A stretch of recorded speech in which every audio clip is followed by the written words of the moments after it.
मैं अनंत विजय आप सभी का एक बार फिर से स्वागत करता हूं आपके अपने YouTube चैनल HDCTC में।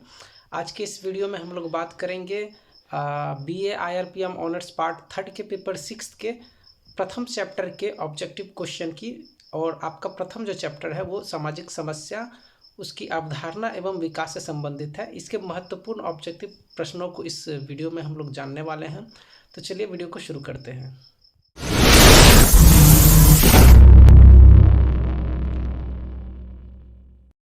तो जैसा कि आप सभी को जानते हैं, ये जो ऑब्जेक्टिव मैं बताने जा रहा हूँ वो IRPM ऑनर्स के पार्ट 3 के पेपर 6 के पहले चैप्टर का है, जिसका नाम सामाजिक समस्या, उसकी अवधारणा एवं विकास है। तो चलिए इसके महत्वपूर्ण ऑब्जेक्टिव प्रश्नों को शुरू करते हैं। मैं सबसे पहले आपको बता दूं, मैं सत्य के लिए T लिखता हूं और असत्य के लिए F लिखता हूं, ठीक है। तो चलिए पहला प्रश्न जो है, सामाजिक समस्या राष्ट्र के विकास में बाधक होती है। तो जी हाँ, जो भी सामाजिक समस्या है, चाहे वो बेरोजगारी हो जाए, निर्धनता हो जाए, जातिवाद प्रथा हो जाए या अस्पृश्यता हो जाए, जो भी प्रकार के सामाजिक समस्या है वो हमारे राष्ट्र के विकास में बाधक होती है। इसका आंसर सत्य हो जाएगा, ठीक है। दूसरा प्रश्न, सामाजिक समस्या, इसको सामाजिक आप लोग पढ़ लीजिएगा। सामाजिक समस्या से केवल सामाजिक विघटन होता है। तो देख लीजिए यहाँ केवल लिखा हुआ है। सामाजिक समस्या से ना केवल सामाजिक विघटन होता है, उसमें विचलन भी होता है और साथ ही साथ समाज का जो है हानिकारक उस पर प्रभाव भी पड़ता है। तो यहाँ केवल सामाजिक विघटन होता है लिखा है, तो इसीलिए असत्य हो जाएगा इसका आंसर। अगर सिर्फ यहाँ केवल हटा दिया जाए और तब आपसे प्रश्न पूछा जाए सामाजिक समस्या से सामाजिक विघटन होता है, तो आप लोग बोलिएगा सत्य। लेकिन केवल अगर डाल देगा तो आप लोग बोलिएगा असत्य, ठीक है। चलिए बढ़ते हैं अगले क्वेश्चन की ओर। अगला क्वेश्चन है, सामाजिक समस्या का निवारण असंभव है। तो जितने भी सामाजिक समस्या है उसका निवारण संभव है, लेकिन वो हमेशा सामूहिक तौर पे संभव होगा, ठीक है। तो आप सभी को याद रख लेना, वो हमेशा सामूहिक तौर पे संभव होगा और इसका निवारण संभव है, असंभव नहीं है। इसीलिए इसका आंसर क्या हो जाएगा? असत्य, क्योंकि यहाँ बोला गया है असंभव है। और किस प्रकार से संभव है? तो सामूहिक रूप से। और आपको एक चीज़ और याद रख लेना है कि सामाजिक समस्या का रूपांतरण होता है, यानी कि इसकी अगर एक सामाजिक समस्या खत्म होता है तो दूसरा सामाजिक समस्या स्वतः उत्पन्न हो जाती है, परंतु फिर भी इनका निवारण संभव है, असंभव नहीं है, ठीक है।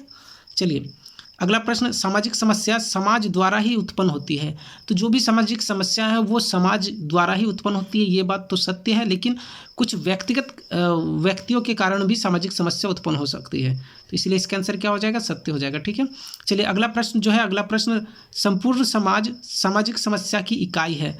तो जी हाँ, संपूर्ण समाज जो है सामाजिक समस्या की इकाई होती है। इसका आंसर क्या हो जाएगा? सत्य हो जाएगा, ठीक है। चलिए बढ़ते हैं अगले क्वेश्चन की ओर। अगला क्वेश्चन है, तलाक पारिवारिक विघटन का उदाहरण है। तो जी हाँ, तलाक पारिवारिक विघटन का उदाहरण। पारिवारिक विघटन का अर्थ हो गया कि परिवार में फूट पड़ जाना, ठीक है। तो उसी को पारिवारिक विघटन कहा जाता है। और ना केवल तलाक से बल्कि अन्य घटनाओं से भी पारिवारिक विघटन संभव है। जैसे कि अगर असमान रूप से संपत्ति का वितरण कर दिया जाए तो उस समय भी जो है आपस में विवाद हो जाता है, जिससे पारिवारिक विघटन हो जाता है। चलिए अगला प्रश्न, 7 नंबर प्रश्न, सांस्कृतिक विलंबना का सिद्धांत ऑगबर्न ने दिया था। याद रख लेना, ऑगबर्न ने दिया था। तो जी हाँ, सांस्कृतिक विलंबना का सिद्धांत ऑगबर्न ने दिया था, जिसमें इन्होंने बताया था कि अगर एक पक्ष ज़्यादा विस्तृत हो जाए और दूसरा पक्ष में कमी रह जाए तो सांस्कृतिक विलंबना की उत्पत्ति होती है। इसका हम लोग जो है डिस्क्रिप्शन में जो है डिस्क्रिप्टिव टाइप के जब क्वेश्चन हम लोग करेंगे तब इसकी चर्चा करेंगे। चलिए अगला प्रश्न, सांस्कृतिक विलंबना का सिद्धांत सामान्य समस्या से संबंधित, सामाजिक समस्या से संबंधित है। तो जी हाँ, सांस्कृतिक विलंबना का सिद्धांत जिसे ऑगबर्न ने दिया था वो सामाजिक समस्या से संबंधित है। इसका आंसर क्या हो जाएगा? सत्य हो जाएगा। अगला प्रश्न, वॉलर, वूफर, क्यूबर एवं हार्पर, याद रखिएगा, वॉलर, वूफर, क्यूबर एवं हार्पर सामाजिक समस्या के मूल्य संघर्ष सिद्धांत के समर्थक थे। तो जी हाँ, ये चारों ही वॉलर, वूफर, क्यूबर एवं हार्पर सामाजिक समस्या के मूल्य संघर्ष सिद्धांत के समर्थक थे। अगला प्रश्न, सामाजिक विचलन का सिद्धांत का प्रतिपादक मार्टन था। तो जी हाँ, सामाजिक विचलन का सिद्धांत का प्रतिपादक मार्टन ही था। आंसर क्या होगा? सत्य हो जाएगा। 11 नंबर प्रश्न, सामाजिक विघटन एवं सामाजिक विचलन में कोई अंतर नहीं है। तो सामाजिक विचलन एवं सामाजिक विघटन में अंतर होता है, और सामाजिक विचलन और सामाजिक विघटन व्यक्तिगत रूप से भी हो सकता है और सामाजिक रूप से भी होता है, और इसमें अंतर बहुत ही अधिक पाया जाता है। इसलिए इसका आंसर क्या हो जाएगा? असत्य होगा। सॉरी, यहाँ टी मैंने लिख दिया, ये असत्य हो जाएगा, F, ठीक है। अगला प्रश्न, मानक शून्यता उपागम मार्टन ने प्रस्तुत किया था। तो जी हाँ, मानक शून्यता का उपागम मार्टन ने प्रस्तुत किया था। इसका आंसर क्या हो जाएगा? सत्य हो जाएगा। ठीक है।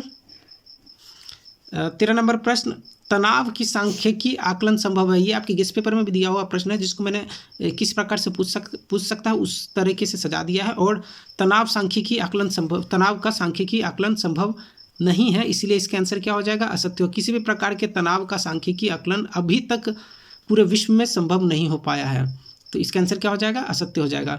14 नंबर और अंतिम प्रश्न है, अविवाहित जीवन सामाजिक समस्या का उदाहरण है। तो जी हाँ, अविवाहित जीवन सामाजिक समस्या का उदाहरण नहीं होता है। ठीक है, सामाजिक समस्या नहीं है, अविवाहित जीवन कोई सामाजिक समस्या नहीं होती है, इसलिए इसका आंसर क्या हो जाएगा? असत्य हो जाएगा। ठीक है।